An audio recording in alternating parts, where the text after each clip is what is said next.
Bien, je vais commencer presque à l'heure, donc c'est un scandale. Mais comme mes intervenants n'arrivent que progressivement, je les ai attendus un peu.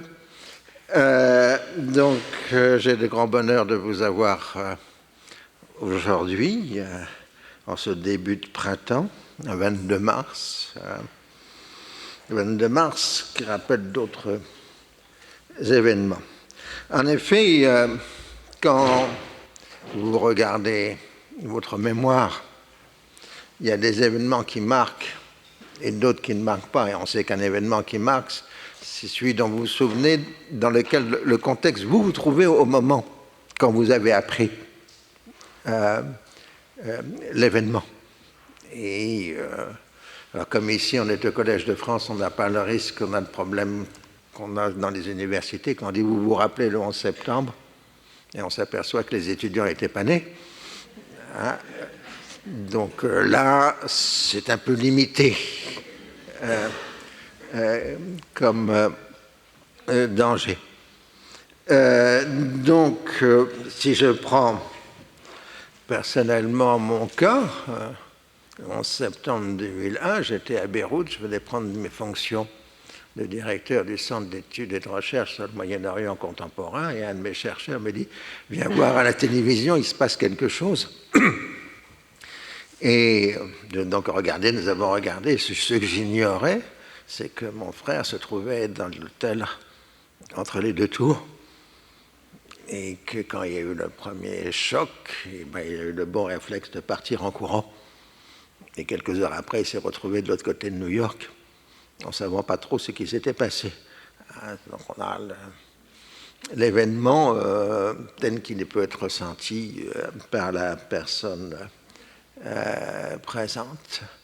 20 mars 2003, moi j'étais venu au collège parce que je préparais mon arrivée dans cette auguste maison, et le 20 mars 2003, c'était la leçon inaugurale de notre spécialiste de droit, qui est récemment disparu, Myriam Delmas-Marty. Et justement, le jour même de l'invasion américaine, elle faisait sa leçon inaugurale sur le droit international. Où existe-t-il un droit international? Et donc, je dois dire que c'était particulièrement frappant, si j'ose dire. Il y avait une ambiance tout à fait électrique dans ce amphi Marguerite de Navarre. Alors, interpréter les événements qui se sont passés entre le 11 septembre 2001 et le 20 mars 2003, c'est toujours compliqué. Nous sommes dans les domaines de l'histoire du temps présent. On est dans le basculement entre l'histoire immédiate et l'histoire du temps présent. Bon, l'histoire immédiate, c'est celle que nous percevons immédiatement quand les événements nous sont énoncés aujourd'hui par les moyens d'information, la radio, la télévision, l'Internet, etc. C'est ce qu'on appelle l'histoire immédiate, puisque dès que quelque chose se passe, on donne immédiatement une interprétation à ce qui se passe, c'est ce que fait la presse, etc. Dans ma longue carrière, je n'ai vu que 2 fois, je crois, l'arrivée d'un événement dont on n'arrivait pas à trouver le sens. Le premier, c'était la révolution roumaine en 1989. Pour ceux qui se rappellent, il y avait des images qui nous arrivaient, mais on n'avait pas le commentaire, l'interprétation de ces images. Et le second, c'est évidemment le 11 septembre 2001. Les images nous arrivaient, mais nous n'avions pas d'interprétation immédiate à donner à ces images. Et très rapidement, évidemment, on trouve une interprétation qui ensuite se trouve soit consolidée, soit invalidée. C'est le travail de la recherche avec ces couches successives d'interprétation. C'est-à-dire, si vous voulez, bon, un événement s'est produit assez rapidement après la première synthèse de l'événement. Vous avez les premières recherches, soit du journalisme d'investigation, à 3 mois, 6 mois des événements, soit les premiers travaux de chercheurs qui travaillent directement sur l'événement. Et puis ensuite, progressivement, la recherche devient de plus en plus historienne ou historique, avec les travaux d'historiens professionnels. Et nous avons donc, par exemple, sur les événements qui nous concernent, par exemple, la sortie récente de plusieurs livres aux États-Unis sur les origines de la guerre d'Irak, qui disposent maintenant d'un certain nombre d'archives qui n'étaient pas ouvertes, évidemment, il y a 20 ans, et d'entretiens avec un certain nombre d'acteurs des événements. Nous reviendrons évidemment tout à l'heure sur cette question du savoir. Alors, l'affaire nous concerne tous, puisqu'il y a eu tout un débat d'épistémologie par les acteurs eux-mêmes. C'est rare que les acteurs réfléchissent en termes de savoir, et c'est une phrase tout à fait célèbre de ce que j'appellerais, avec un peu de moquerie, le grand épistémologue Donald Rumsfeld, donc le ministre de la Défense américain, le 12 février 2002, c'est resté tout à fait célèbre. Je trouve toujours intéressant les rapports qui concluent que quelque chose n'est pas arrivé, parce que, comme chacun sait, il y a le connu, c'est-à-dire les choses que nous savons que nous savons. Nous savons aussi qu'il y a l'inconnu, connu, c'est-à-dire les choses que nous savons que nous ne savons pas. Mais il y a aussi l'inconnu, inconnu, c'est-à-dire les choses que nous ne savons pas que nous ne savons pas. Le unknown unknown en anglais. Or, si on examine l'histoire de notre pays et d'autres pays libres, c'est dans cette dernière catégorie que se trouvent les cas difficiles. Alors, en fait, Rumsfeld s'inspirait d'un travail de psychologie qu'on appelle le triangle, la fenêtre de Johari, qui avait été définie dans les années 1950 par des psychologues américains, et qui définissait que sur individu, il y avait 4 éléments possibles. La zone publique, c'est-à-dire ce que la personne connaît de lui-même et connu des autres. Il y a la zone aveugle, c'est ce que la personne ne sait pas sur lui, mais que les autres savent. Il y a la zone cachée, c'est ce qui est connu par la personne, mais inconnu des autres. Et la zone inconnue, qui est inconnue et de l'acteur et des autres. C'est ce qu'on appelle la fenêtre de Johari. Et donc, Rumsfeld faisait que reprendre cette formule de... Alors, la discussion était aussi sur un autre point de la grande épistémologie de Donald Rumsfeld, qui était que l'absence de preuve n'est pas la preuve de l'absence. Et là, je trouvais que ça commençait à ressembler à du Jacques Prévert. Si on prend Drôle de drame de Prévert, pour ceux qui se rappellent, il y a un passage où il dit « Là où il y a poison, il y a contrepoison. Donc là où il y a contrepoison, il y a poison. » Et c'est un peu ce type de raisonnement à la Prévert, de Drôle de drame, qui a inspiré la politique américaine en 2002.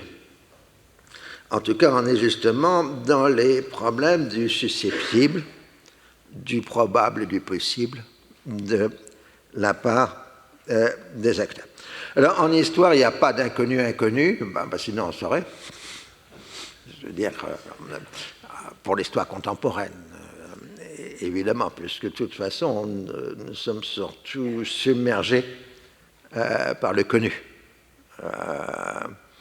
Et je dis ce qu'en fait, ce que font les historiens, mais ils ne sont qu'un élément d'un ensemble plus vaste, ils essayent de mettre en sens ce qui vient de se passer. Et donc, les historiens utilisent évidemment tout un ensemble de procédures, d'objets, de réflexions, tout en sachant très bien qu'il y a peut-être des événements qui sont peut-être inconnus au sens qu'ils n'ont pas d'influence immédiate. Mais par contre, un événement peut devenir très connu si, au bout d'un certain nombre de siècles, il influence de plus en plus l'histoire de l'humanité. Je rappelle l'exemple bien connu qu'à Rome, en l'an 30, l'actualité politique, c'était la lutte entre l'empereur Tibère et le préfet du prétoire, Séjan. Que quelque part, dans le fond d'une province perdue, un procureur ait fait exécuter un fauteur de troubles sur une croix, c'est une banalité que personne n'a notée. Et aujourd'hui, tout le monde a oublié Tibère et Séjan, alors que la mort du Christ est évidemment un élément essentiel dans les référentiels temporels. C'est ça qui est inconnu en histoire, c'est les événements qui n'ont pas d'impact immédiat, mais des impacts à très long terme. Donc, revenons à nos affaires habituelles. La séquence 2001-2003 est une séquence qui s'inscrit dans d'abord une longue durée historique. Pour ceux qui se rappellent le début de mon cours sur les crises d'Orient, il y a déjà quelques années, on dirait que ça a commencé vers 1770, quand une flotte russe est entrée en Méditerranée orientale et a détruit la flotte ottomane à la bataille de Tchesmé. Et puis ensuite, il y a l'expédition d'Égypte, etc. Alors, rappelons ce qui est la base de tout, c'est que toute la politique de la Méditerranée à l'Indus, elle se pense sur un jeu permanent d'ingérence et d'implication.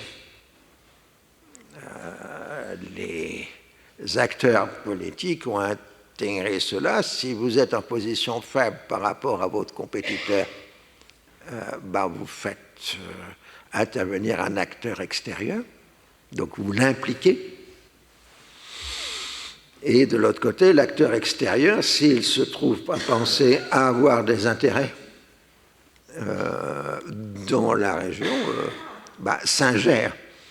Et donc, depuis la fin du XVIIIe siècle jusqu'à nos jours, ce jeu d'ingérence et d'implication est vraiment la règle permanente. Ça, c'est un élément essentiel parce qu'en Orient, enfin au Moyen-Orient, au Proche-Orient, un conflit peut toujours en cacher un autre. Ça, c'est un point essentiel. Ou plutôt, les conflits s'imbriquent les uns dans les autres. Quand l'Irak, dans les années 1980, enfin les responsables irakiens ont le sentiment qu'ils sont en train de perdre la guerre avec l'Iran, ce que moi j'appelle la première guerre du Golfe, ils essayent d'impliquer, ils réussissent à impliquer les Occidentaux de leur côté, soit en faisant des discours. M. Mitterrand est parfaitement persuadé qu'en envoyant des avions, des super-étendards en français en Irak, il défend la laïcité contre la montée de l'islamisme. Et finalement, c'est l'arrivée d'une flotte de guerre occidentale dans le Golfe qui ponctue les derniers épisodes de cette première guerre du Golfe. Mais les mêmes responsables irakiens, 2 ans après, organisent l'invasion du Koweït, et cette fois-ci, c'est l'Arabie saoudite qui manipule les Américains pour les faire intervenir. Donc on voit que Saddam Hussein a impliqué les Occidentaux à la fin de la première guerre du Golfe, et puis ensuite c'est l'Arabie saoudite qui implique les autres dans ce qu'on pourrait appeler la Seconde Guerre du Golfe, 1990-1991. Je fais ce décompte parce que les Anglais, les Américains utilisent Première Guerre du Golfe pour 1990 et Seconde pour 2003. Alors que moi, je pense qu'il faut mettre dans l'autre ordre et mettre la guerre Irak-Iran comme étant la première guerre du Golfe. Alors, on est là dans les étapes successives par jeu d'implication et d'ingérence qui vont amener à la fin du XXe siècle à la constitution d'une hégémonie américaine sur la région. Alors, quels sont les trois intérêts américains fondamentaux qui justifient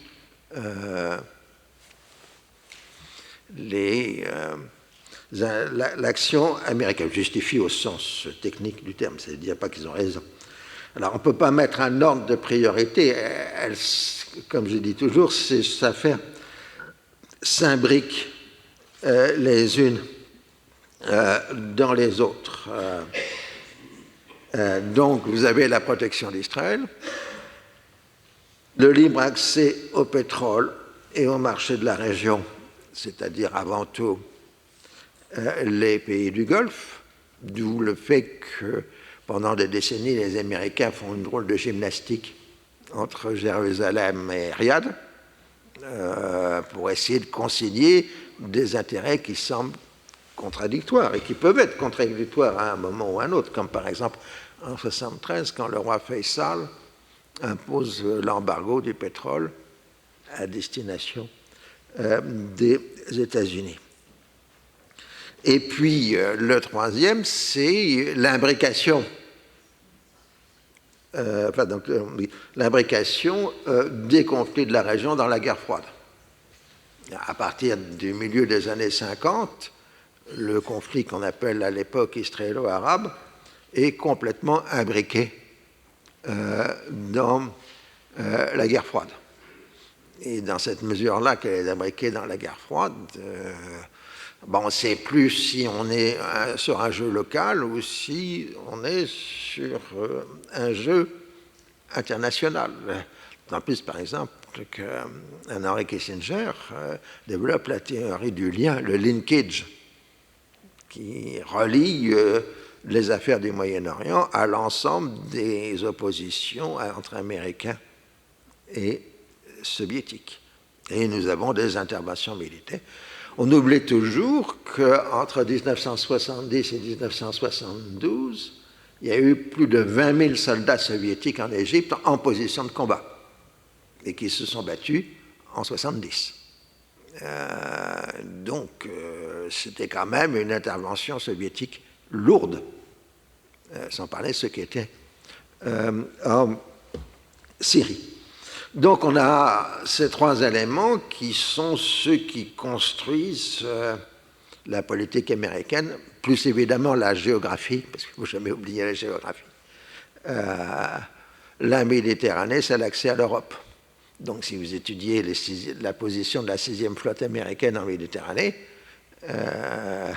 elle joue aussi bien sur la zone Proche-Orient que sur la zone Europe. Elle est la jonction entre le tiers-monde et l'Europe, cette 6e flotte, qui, comme toute flotte qui se respecte, c'est plutôt un désert des Tartares. Ça, c'est une autre chose. Parce que si on résume les activités militaires de la 6e flotte qui a été créée vers 1950, ça a été, somme toute, que des démonstrations de force, quelques méchants bombardements dans la région de Beyrouth en 1983, et quelques heurts avec les Libyens dans les golfs de Sirte, je ne sais plus, dans les années 80. Donc, ce n'est pas grand-chose en 70 ans. Mais elle est là, cette 6e flotte, et rappelons qu'elle est porteuse d'engins nucléaires, de même que l'escadra soviétique qui prend ensuite position à partir des années 70 en Méditerranée. Et là, donc, vous avez aussi cette interaction entre la guerre froide, la dissuasion nucléaire, et le Proche-Orient. Alors, évidemment, il y a des événements qui vous brouillent tout. Rétrospectivement, on se dit, mais bon Dieu, mais bien sûr, c'était 1979 qui comptait, la révolution islamique en Iran, bah oui, là, il y a des choses qui se passent, mais on était tellement obsédé par la guerre froide qu'on n'avait pas les instruments de compréhension de ce qui se passait en 1979, je parle pour les géopoliticiens, parce qu'on n'arrivait pas à mettre les islamistes dans la case Occident ou dans la case bloc soviétique. Et pendant des années, l'armée américaine va continuer à travailler sur un plan de guerre consistant à combattre une invasion soviétique de l'Iran du côté du Caucase, même quand il y a la révolution islamique. Donc on voit qu'il y a la difficulté de compréhension, même si, par exemple, dès 1980, on parle d'un arc de crise qui va de la Malaisie à la Méditerranée, arc of crisis. Là, si vous regardez l'arc, évidemment, il n'y a que des musulmans dedans. Alors, ça a conduit ensuite à la fin de la guerre froide, très sensible à partir des milieux des années 80. Et s'il n'y a plus de bloc soviétique, il n'y a plus de contrepoids à la force américaine. Et on voit de façon écrasante cette supériorité militaire américaine dans la seconde guerre du Golfe, qui est, en gros, c'est simple, pour détruire l'armée irakienne, on a fait venir l'armée de l'OTAN. Celle qui, pendant des décennies, faisait face à l'armée rouge et qui avait les moyens de casser l'armée rouge. Inutile de vous dire que l'armée irakienne, elle n'a pas fait le poids devant la puissance de feu et les techniques de l'armée de l'OTAN. Bon, une grande partie de cette armée, ensuite, elle est rentrée aux États-Unis. Mais ça, c'est une autre histoire. Donc, on a à ce moment-là un problème typiquement moyen-oriental, ou même typiquement mondial, c'est qu'on peut gagner une guerre, mais on n'arrive pas à faire un règlement de paix.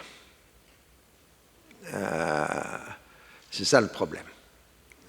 Il y a le fait que George Bush le père, ou l'aîné, comme disent les Américains maintenant, ici ils trouvent ça un côté romain, l'aîné et le jeune. Donc Bush l'aîné, il est un bon géopoliticien, c'est quelqu'un qui a été diplomate, qui a été chef de la CIA, etc. Il dit on ne peut pas aller à Bagdad, parce qu'aller à Bagdad, c'est donner le pouvoir aux Iraniens en Irak. Donc il faudrait que Saddam Hussein laisse la place gentiment à un bon dictateur sunnite compatible avec l'Occident. Mais celui-là, il n'a pas voulu, d'autant plus que c'est un vieux routier des complots et des coups d'État, puisqu'il a participé au complot, au coup d'État 1963 en Irak, organisé en liaison avec la CIA.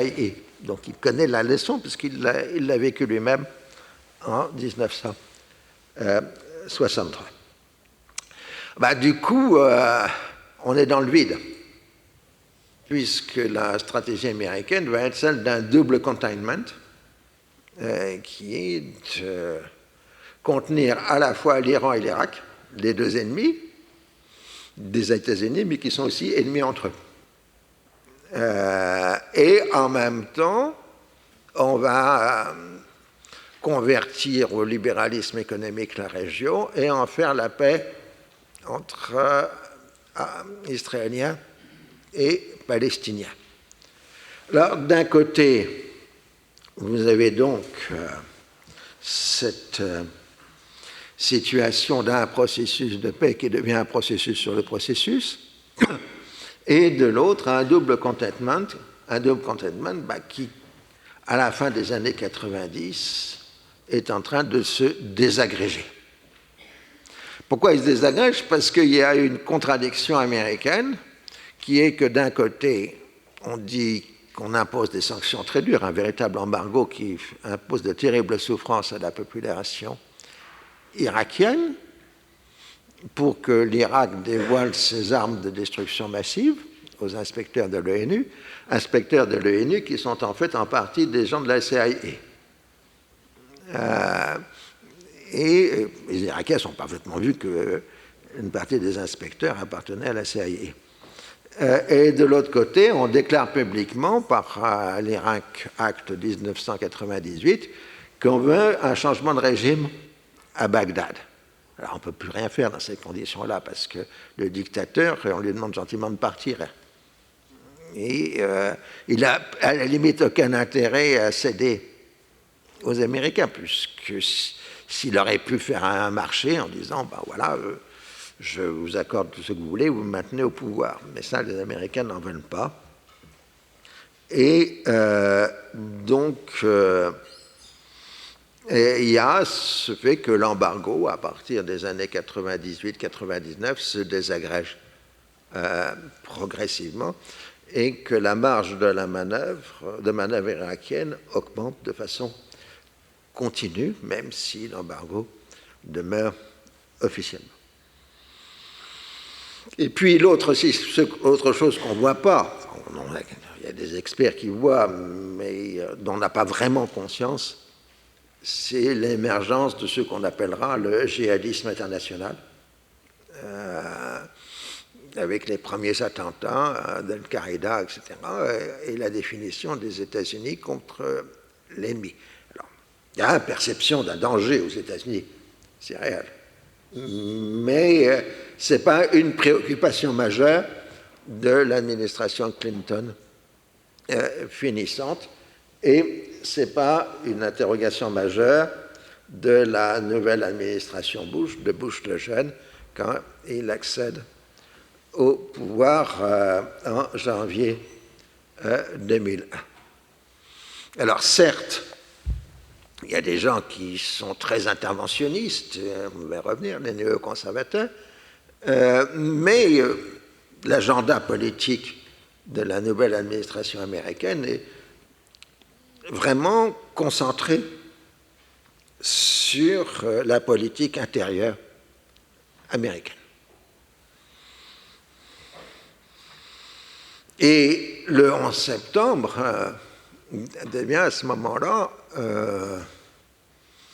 d'abord c'est un terrible acte de guerre, plus de 2000 Américains tués, c'est l'équivalent de Pearl Harbor, c'est un traumatisme profond parce que ça frappait directement le sol des États-Unis, encore pire qu'Hawaï, même si Hawaï est un État américain, là c'est New York,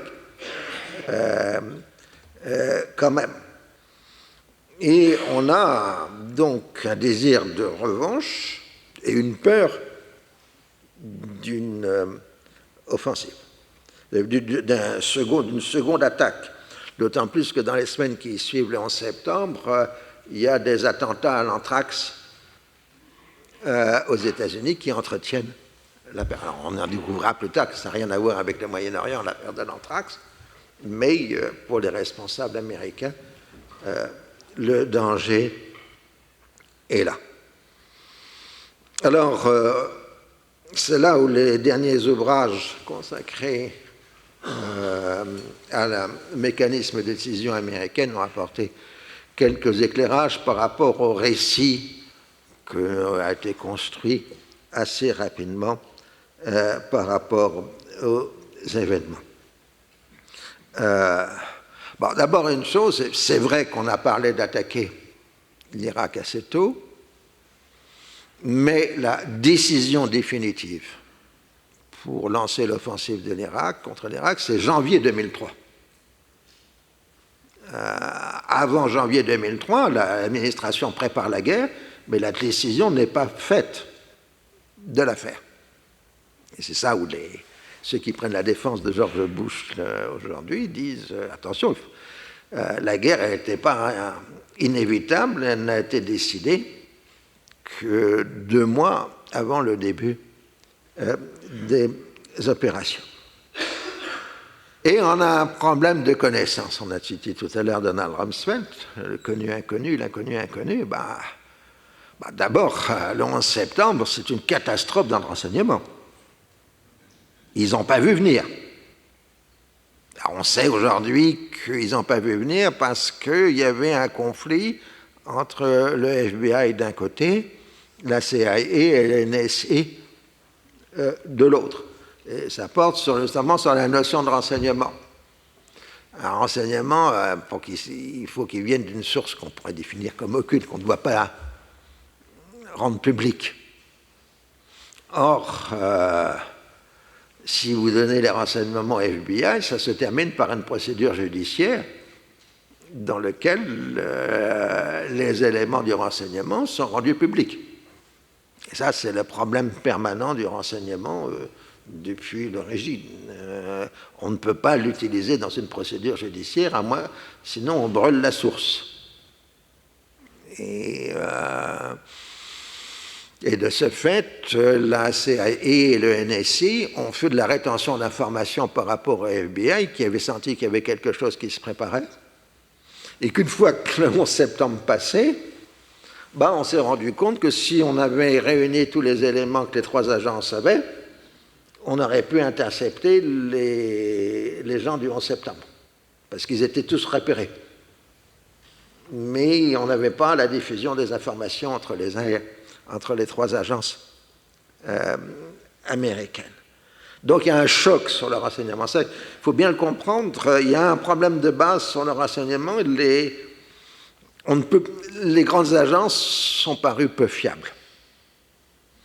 Et c'est à ce moment-là que se construit le discours sur les armes de destruction massive. Il y a un problème de subordination des acteurs. Quand vous êtes dans une chaîne de responsabilité, vous essayez plus généralement de dire au supérieur ce que le supérieur veut entendre. Donc, en général, quelque chose qui est donné au bas et considéré comme pas sûr devient moyennement sûr quand on remonte la chaîne hiérarchique pour devenir très sûr quand on en arrive en haut. Et beaucoup d'informations de ce genre-là ont été déformées par les services de renseignement eux-mêmes parce qu'ils sentaient que c'était ce qu'en haut on voulait entendre. Il n'y a pas eu mensonge en ce sens-là, il y a eu pire, il y a eu auto-intoxication des services américains. Et un de ceux qui l'ont tout de suite vu, c'est Jacques Chirac, qui a dit « Les services américains sont en train de s'auto-intoxiquer ». Il l'a dit aux Américains, mais ou à Hans Blix, je ne sais plus. Mais les gens ont été persuadés jusqu'au bout qu'il y avait bien des armes de destruction massive. Seconde chose, on a un président qui est un très bon manœuvrier politique, mais qui, disons qu'en politique étrangère, il est à peu près totalement ignorant. Il confond un pays et un autre. Un certain nombre de gaffes qu'il avait faites sont restées célèbres. Mais surtout, il ne pense pas le monde comme on nous l'a appris en sciences politiques, entre amis et ennemis, il pense le monde entre bien et mal. Et ce n'est pas la même chose de parler d'un axe du mal et de parler d'un axe d'ennemi. Un ennemi peut redevenir un ami, ou devenir un ami, tandis que quand on est dans le mal, ça, c'est pas possible. Puis, vous avez un rôle des exilés politiques irakiens.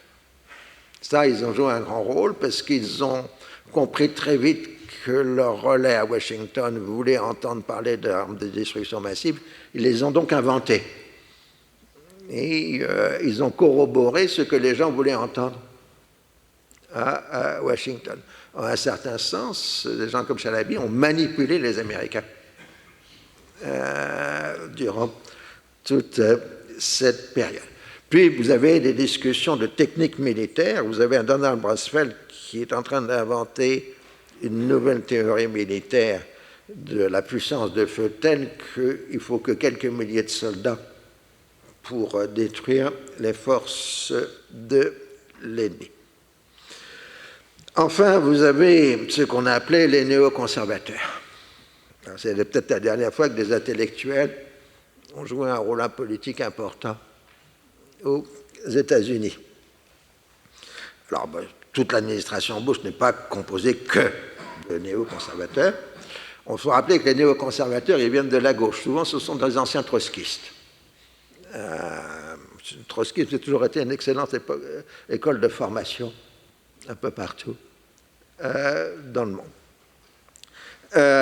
Donc, ils sont farouchement anti-soviétiques, et puis ensuite, ils déplacent ailleurs. Alors, ça appartient à un débat qui est totalement celui d'aujourd'hui, qui est celui du relativisme. Les intellectuels néoconservateurs ont fait scission des universités américaines sur la question du relativisme. Alors que va se développer le post-colonial, etc., dans les universités. Les néocons, eux, ils s'installent dans les think tanks et ils refusent toute forme de relativisme en posant la démocratie comme un absolu. Et du coup, Israël devient le modèle sur lequel il faut prendre une défense totale.